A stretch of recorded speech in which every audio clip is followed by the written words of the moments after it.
Can I help you with anything? How sweet. Between tabloid magazines and 24/7 celebrity news coverage, it seems there's a never-ending flow of celebrity drama these days. But long before social media, and even before many of those celeb magazines existed, there was no shortage of A-list scandals in Hollywood. There's just a breakdown in their communications. Number 30. Elizabeth Taylor steals husband of Debbie Reynolds. One of the most notorious Hollywood scandals revolved around the affair between Elizabeth Taylor and Eddie Fisher, which ultimately led to the dissolution of Fisher's marriage to his wife, Debbie Reynolds. At the time, Reynolds and Fisher were married, and Taylor was married to Mike Todd. After Todd's tragic death in 1958, things took a dramatic turn. Todd Fisher, Debbie Reynolds' son, has shared insights into the affair, revealing how it affected his mother. Reynolds and Fisher divorced in 1959, and Fisher swiftly married Elizabeth Taylor. This affair left a mark in the public's mind, portraying Taylor as a seductress and Fisher as a man who left his family. The situation was even more complicated because Taylor later left Fisher for Richard Burton, her two-time husband. Todd Fisher described his mother as a classy person who was put in a humiliating position. The affair led to Taylor being labeled as a bad girl, while Fisher was perceived as the one who left his family. The scandal generated considerable attention and sympathy for Debbie Reynolds. Number 29. Veronica Lake's hairstyle might cost us the war. Veronica Lake, the sultry mid-century actress, had a hairstyle that famously covered one eye. This signature look, which began as an accident during a screen test, had a significant influence on fashion at the time. Many women admired Lake and emulated her style. However, during World War II, as more women joined the workforce, safety concerns emerged regarding this hairstyle. It could potentially obstruct vision, posing a danger in factory jobs, particularly those involving heavy machinery. Reports circulated of women working in airplane factories, suffering injuries, and even getting scalped due to their partially obscured vision caused by their hair. Mary Brewster White of the War Manpower Commission expressed frustration in an inter-office memo. The government even approached Paramount Pictures, hoping Lake would change her hairstyle. Eventually, Lake did alter her look and participated in a short film promoting a new one. Lake had her reasons for keeping the natural veil. She noted that when she wore her hair up her back, she was far less recognizable in public. Number 28. Ingrid Bergman affair with Roberto Rossellini. Ingrid Bergman, the Academy Award-winning actress known for her roles in films like Casablanca, The Bells of St. Mary's, and Notorious, had a reputation as the perfect actress with a clean-cut image. Roberto Rossellini, on the other hand, was a prominent figure in the Italian neorealist film movement that emerged after World War II. He directed the groundbreaking film Rome, Open City, which played a significant role in revolutionizing storytelling in cinema. In 1948, Bergman, an admirer of Rossellini's work, wrote him a letter, which marked the beginning of a relationship that would have scandalous consequences. Both Bergman and Rossellini were married to other people and had children, but it became evident to onlookers that they were falling in love. During their relationship, Bergman and Rossellini had 3 children, a son named Robin and twin daughters named Isabella and Ingrid. They divorced their respective spouses and married each other, which drew international media attention. The scandal surrounding their relationship led to Bergman being labeled as immoral and even resulted in her being derided in her home country of Sweden. One U.S. senator even denounced her on the Senate floor as a public concubine. However, despite the controversy, Bergman and Rossellini continued their love and collaboration on several more films together. Number 27. Stay loyal or get blacklisted. During Hollywood's golden age, actors were often contractually bound to specific film studios, which limited their ability to explore new roles and opportunities with rival companies. While these contracts came with various benefits, they also required a significant level of loyalty, which could restrict the artistic range of top actors. Occasionally, actors were granted temporary releases from their primary studios to work on projects with other companies, known as loans. However, these arrangements were closely monitored by the actors' home studios to ensure they maintained a positive public image. Elizabeth Taylor is an example of an actor who was under contract with MGM, but was allowed to take on a range of projects with other studios. These projects often featured more daring and unconventional themes that showcased a different side of her acting abilities compared to her work with Metro-Goldwyn-Mayer. However, for most stars, the freedom to work outside their home studio's constraints was limited. They were bound by their contracts, and any attempt to break free could result in being blacklisted from the industry. Olivia de Havilland, famous for her role in Gone with the Wind, is an example of an actor who challenged the studio system by refusing roles she found unsatisfactory, leading to a legal battle and eventually changes in industry practices. Number 26. Ingrid Bergman dares to have an affair. In 1950, the renowned actress Ingrid Bergman, famous for her role in Casablanca, caused a significant media stir when she left her husband to pursue a relationship with Italian director Roberto Rossellini. The public backlash and vitriol directed at Bergman were intense. Movie theaters refused to screen her films, and talk shows avoided booking her as a guest. Perhaps most incredibly, Bergman was condemned on the floor of the U.S. Senate during discussions about mandating federal licenses for actors and directors. Senator Edwin C. Johnson of Colorado called her one of the most powerful women on earth and accused her of being a powerful influence for evil. He even proclaimed that out of the ashes of Ingrid Bergman will grow a better Hollywood. Bergman was eventually able to return to Hollywood in 1959 after much of the controversy had subsided. 22 years later, she received a formal congressional apology. Her relationship with Roberto Rossellini lasted from 1950 to 1957, and one of her children with Rossellini is actress Isabella Rossellini. Number 25. Robert Mitchum does time. In 1948, actor Robert Mitchum, known for roles in films like Cape Fear and Night of the Hunter, faced a significant legal issue when he was arrested for marijuana possession. Mitchum was caught smoking a joint at a friend's private home, and both he and the homeowner, Lila Leeds, were arrested, along with several others. Police had been surveilling both Mitchum and the home, which was described as a reefer resort, for months before making the arrests, in the hope of making a high-profile narcotics case. Mitchum was not handed a light charge. He received a 1-year jail sentence, which was later reduced to 2 months with probation. He served his sentence on a prison farm, performing tasks such as making cement blocks and milking cows. At the time, there was a perception that marijuana use was akin to a serious addiction, largely due to the reefer madness propaganda campaign of the early 20th century. Despite his concerns that the scandal would harm his career, Mitchum's popularity did not wane significantly. He continued to work as an actor until his death in 1997. Number 24. Never refuse a role. Olivia de Havilland took a courageous and trailblazing approach to her Hollywood career. She refused to accept the standard and often one-dimensional roles she was being offered by Warner Brothers, the studio that signed her in 1935. Instead, she sought more substantial and meaningful roles, defying the norms of the time. In doing so, she turned down roles that were designed for what was often referred to as the girl, which was a routine, interchangeable character in many films. This act of refusing roles was virtually unheard of in the 1930s and 1940s and greatly angered studio executives. Warner Brothers suspended her without pay during the prime of her career, when she was still under 30 years of age. Despite losing a considerable amount of money, fame, and influence, de Havilland was determined to stand up for her principles and challenge the unjust system.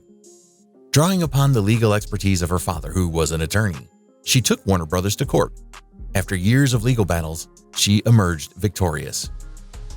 In 1943, Labor Code Section 2855, popularly known as the de Havilland Law, became effective. It was also known as the 7-year rule on contracts, and it played a crucial role in dismantling the oppressive studio system. This law stipulated that actors could not be forced to work indefinitely for studios, signaling a significant shift in the industry's practices. It marked the beginning of the end for the strict never refuse a role mandate that had been in place for decades. Although a 7-year contract was still quite lengthy, this change in the rules began to break down the control of the studio system. Number 23. Lee Tracy plays with the Mexican Army. In 1934, while filming Viva Villa, a movie about Pancho Villa, actor Lee Tracy caused an international incident. Driven to frustration by a military parade outside his hotel room in Mexico, an inebriated Tracy began yelling, and some accounts even suggest that he urinated toward the assembled cadets below. The Mexican government sought his arrest, but Tracy managed to return to America. MGM issued a formal apology and removed all of his footage from the film. He was replaced by actor Stuart Erwin, and the studio canceled Tracy's 5-year deal, of which 3 years remained. Number 22. Mae West goes to prison for Broadway. Mae West, an iconic figure in the silver screen, rose to fame in the 1930s, but the beginnings of her career were marked by scandal. In 1927, West wrote and starred in a Broadway play that would catapult her to notoriety. In the play, West portrayed Margie Lamont, a character looking to change her line of work. The story revolved around the fact that most people could only see Lamont for her physical appeal. While the play was progressive for its time and did not feature explicit scenes, it was considered indecent. Following one of the performances, West was confronted by the New York Police Department's Vice Squad backstage. West was charged with obscenity and sentenced to 10 days in jail. However, she was released after serving 8 days due to good behavior. West later claimed that the scandal and publicity surrounding her arrest helped kickstart her Hollywood career. In Hollywood, she achieved a high level of creative control, similar to what she had experienced on the stage. West wrote 9 out of the 13 films in which she starred. Her career became immensely successful, making her one of the highest-paid stars in the world during her time. Number 21. Sign a long-term contract, or else. In the 1920s, as the Roaring Decade began, Hollywood studios scouted for promising actors to turn into stars. They signed these actors to long-term contracts, often spanning several years, with the primary aim of safeguarding the studio's financial interests. These contracts came with significant restrictions, tying actors to a specific studio for many future movies. Essentially, actors were bound to these contracts unless the studio decided to release them, typically when they were no longer profitable. Studios went to great lengths to keep actors working, even if they were tired or exhausted. Dissatisfaction with the studio rarely provided an exit from the contract. Actors were obligated to adhere strictly to the terms to receive payment. While these contracts initially appeared lucrative, with some actors earning as much as $5,000 per week, the studios ensured that these salaries remained fixed, regardless of the actor's increasing fame. These long-term contracts weren't exclusive to actors, but affected other members of the entertainment industry as well. Number 20. Errol Flynn was a big fan of Hollywood high school. David Niven recalls the troubled and tragic life of his former roommate and frequent co-star Errol Flynn. Niven emphasizes the unpredictable nature of Flynn's actions, as he often let down those around him. Niven shares an unsettling incident when Flynn invited him to witness the best-looking girls in LA. He drove Niven to Hollywood High School, where he parked across from the school just as classes were letting out. Flynn used disturbing language, commented on the young girls, which he referred to as jailbait and San Quentin quail. When a police officer approached to inquire about their intentions, Flynn dismissively stated that they were merely admiring the scenery, prompting the officer to instruct them to leave. Number 19. Tyrone Power was the original Bad Santa. Despite being a matinee idol known for his good looks and charm, Tyrone Power's confidence was shattered when he played Santa at a Christmas party attended by Hollywood children, including a young Candice Bergen. Overwhelmed by the prospect of entertaining kids, Power turned to a bottle of scotch for courage. By the time he arrived dressed as Father Christmas, he was thoroughly intoxicated. As Power staggered into David Niven's house, Niven accidentally turned on the sprinklers, drenching the inebriated star. Despite his inebriation, Power attempted to entertain the children, allowing the offspring of Gary Cooper and Rosalind Russell to sit on his knee. However, Niven reported that some children cried, and one child even complained about Power's breath, creating a memorable but chaotic Santa experience. Number 18. Joseph Cotten kicked Hedda Hopper. The Hollywood gossip columnist Hedda Hopper was a fearsome presence in the entertainment industry, known for her intimidating style of demanding answers rather than asking questions. Niven describes how stars were often summoned to her Beverly Hills home, referred to as the house that fear built, where they would reluctantly divulge secrets, sometimes betraying their friends while Hopper shrewdly sipped tonic water. However, not all stars were willing to endure Hopper's accusations quietly. In the 1940s, Hopper hinted in her column that Joseph Cotten, best known for his role in Citizen Kane, and described by Niven as the epitome of the Southern gentleman, had been caught by Malibu police in a compromising position with teenage star Deanna Durbin. Cotton, who was married, warned Hopper that if she slandered him again, he would take action. True to his word, when Hopper repeated her accusations, Cotton confronted her at a Hollywood party and made good on his promise. Number 17. Lana Turner's boyfriend. Lana Turner, the Hollywood actress, had been trying to end her tumultuous relationship with Johnny Stompanato, an abusive figure with ties to the mafia. On a fateful Good Friday evening in 1958, Turner finally decided to break up with Stompanato after discovering that he had lied about his age, which was 4 years younger than he had claimed. In the ensuing chaos at Turner's home, as Stompanato vehemently objected to the breakup, the confrontation took a tragic turn. Stompanato was fatally stabbed in the stomach, leading to a trial involving Turner's 14-year-old daughter. Number 16. Charlie Chaplin's Lolita Complex. Long before the era of older Hollywood stars dating much younger partners, silent film icon Charlie Chaplin was notorious for his relationships with significantly younger women. He was married 4 times in total, and each of his wives was notably younger than him. In 1918, at the age of 29, Chaplin married 16-year-old Mildred Harris, but their marriage ended in divorce by 1920. He repeated the pattern by marrying 16-year-old Lita Gray in 1924, which lasted only 3 years. After a brief hiatus from marriage, Chaplin wed actress Paulette Goddard in 1936, who was at least in her 20s, although Chaplin was in his 40s by that time. This marriage also ended in divorce. However, it was the 4th marriage in 1943, when Chaplin was 53, to an 18-year-old named Una O'Neill, that lasted until his death in 1977. Although she was a legal adult, the substantial age gap raised eyebrows, with Chaplin old enough to be her grandfather. Additionally, Chaplin faced controversy when he was banned from the U.S. in 1952 due to alleged communist sympathies. He only returned in 1972 to collect an honorary Oscar, which undoubtedly fueled tabloid gossip. Number 15. Clark Gable's secret child. Clark Gable, renowned not only for his acting talent but also his reputation as a notorious womanizer, crossed paths with actress Loretta Young on the set of Call of the Wild. Their encounter resulted in Young becoming pregnant at the age of 23. At the time, Gable was still married to his first wife, refusing to acknowledge paternity or express any interest in meeting his daughter with Young. Young kept the secret of her child's parentage throughout her life, and the identity of her father was only revealed in a posthumously published memoir. In a later admission, Young also revealed that their relationship had not been consensual, adding an extra layer of scandal to their story. Number 14. The Jackie Kugan suit. Jackie Kugan's name is synonymous with child stardom.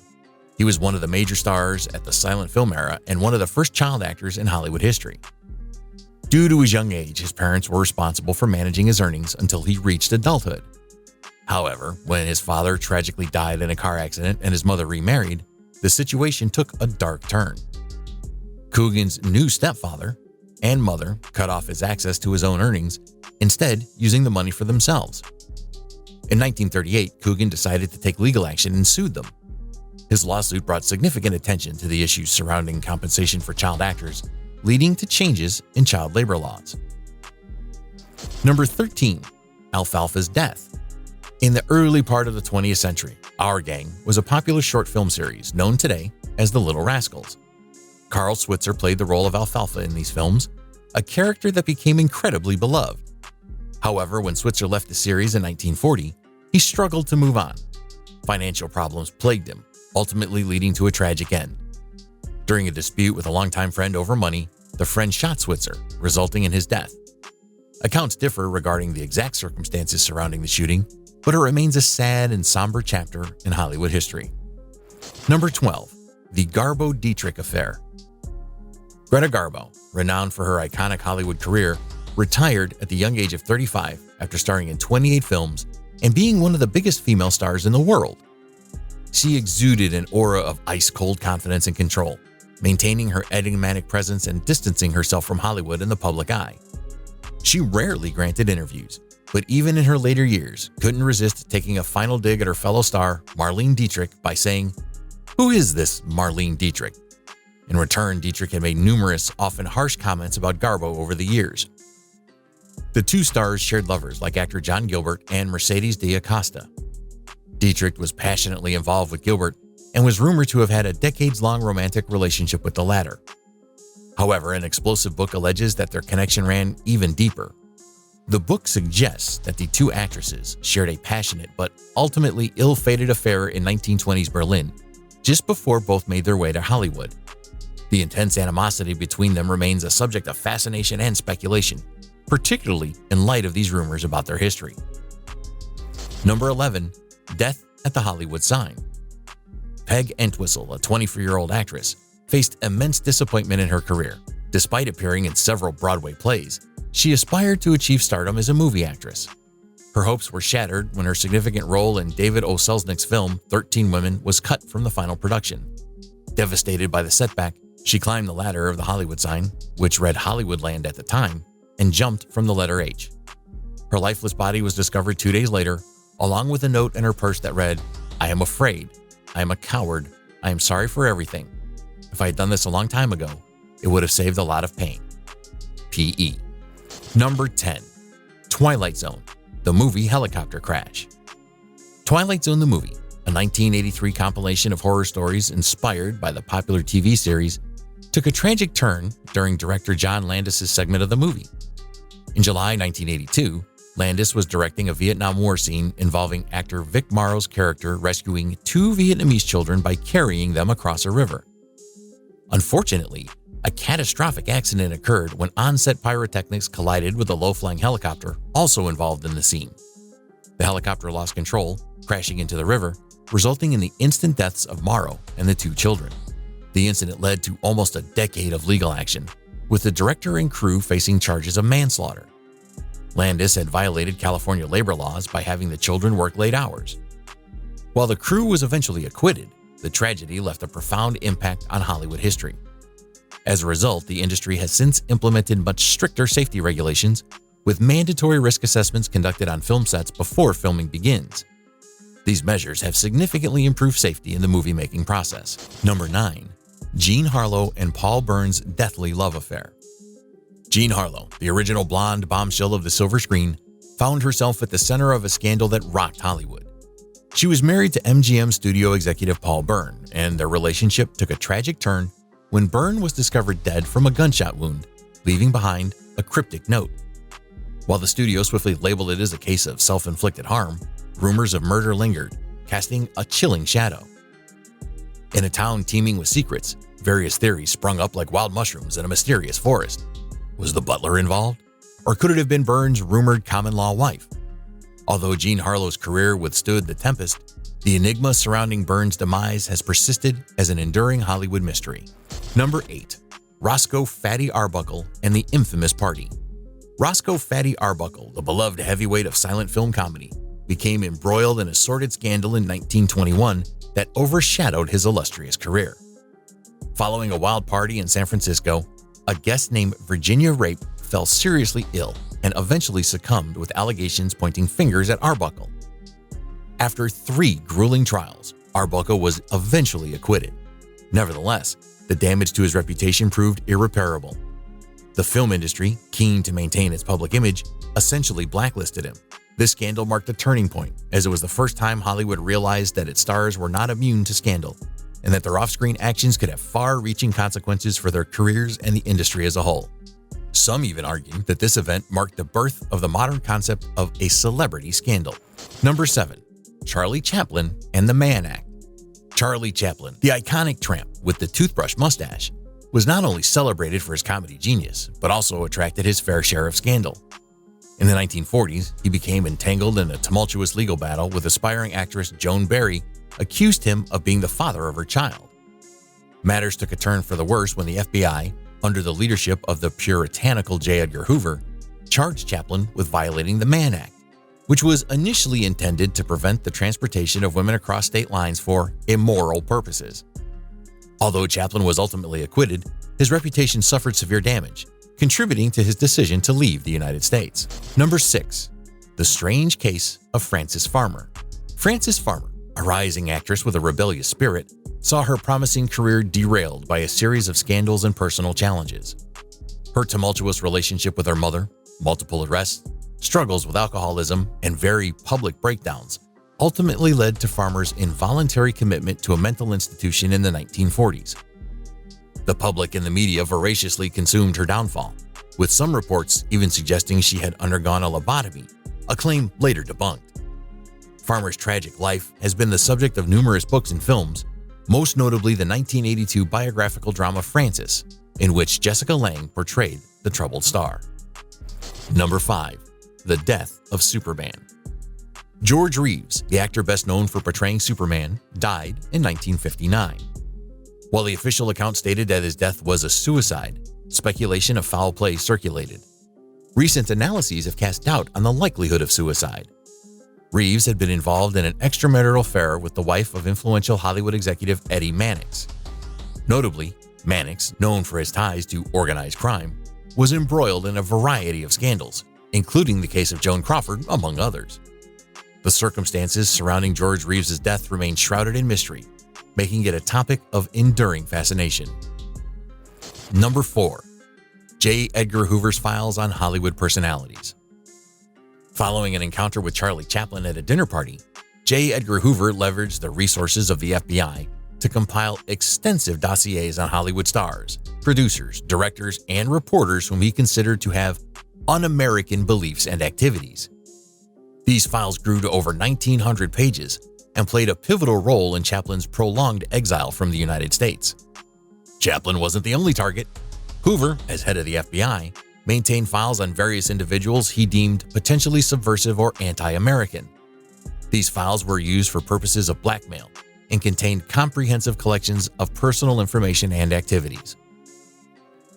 Hoover exploited these files to advance his personal interests, at times leaking information, often unverified, to journalists who aligned with his anti-communist, anti-Semitic, and sometimes anti-feminist views.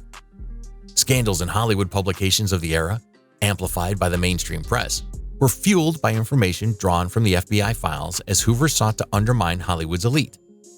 The information he gathered and held in secrecy was often meant for his personal gain, and the vast majority was collected with little regard for accuracy or its relevance to the FBI's mission, reflecting Hoover's penchant for maintaining personal files. Number 3. Spencer Tracy and Katharine Hepburn's 27-year affair. In 1941, Spencer Tracy, a prominent Hollywood actor, initiated a romantic relationship with actress Katharine Hepburn. Hepburn, known for her aristocratic New England background and a publicly prim and proper image, had been involved with Howard Hughes for several years. Tracy, on the other hand, was a married man who projected the public persona of a devout Catholic, although he did not strictly adhere to the faith's practices. Despite Tracy's marital status, the two maintained an open secret affair from 1941 until Tracy's death. He never pursued a divorce, nor did he attempt to reconcile with his wife, choosing to live separately in hotels while MGM, his primary employer, helped maintain the facade of a happy marriage. When Tracy passed away, Hepburn informed his wife and discreetly distanced herself from the situation to avoid embarrassment. She also chose not to attend Tracy's funeral for similar reasons. In addition to concealing his affair with Hepburn, MGM played a role in suppressing reports about Tracy's long battle with alcohol, barbiturates, and dexedrine, which included at least 2 alcohol-related arrests. Tracy was buried alongside his wife Louise in Forest Lawn Memorial Park, while Hepburn was interned in Connecticut 36 years after Tracy's death. Number 2. Judy Garland's enforced diet. Judy Garland's journey in Hollywood began when she joined MGM as a teenager. However, she immediately faced pressure to maintain a slim figure and work grueling hours.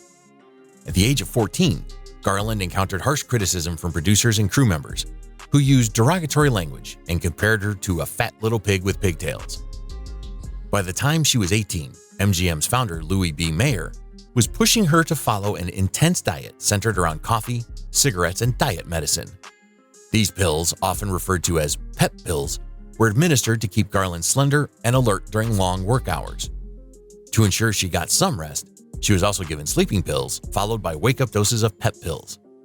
This regimen exposed her to amphetamine and barbiturates, contributing to her tragic drug addiction and eventual death at the age of 47.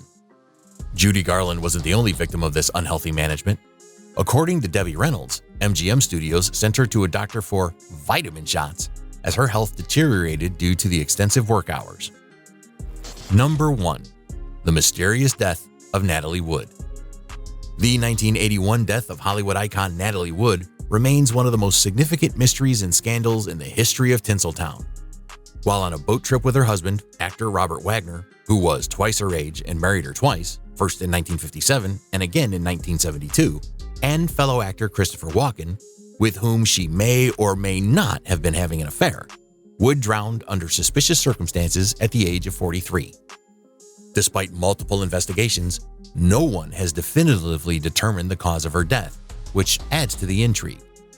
Originally ruled as an accidental drowning, the case was reopened in 2011 after the boat captain claimed that Wagner was involved, though no one was charged, and the case eventually went cold. In 2012, Wood's death certificate was amended to cite the cause as drowning and other undetermined factors. And there you have it, folks. A whirlwind tour through the saucy secrets and shocking scandals that rocked old Hollywood's elite. But wait, there's more to discover. If you're hungry for even more old Hollywood secrets, hit that subscribe button and turn on notifications so you never miss a fascinating tale from the golden age of cinema. Thanks for watching.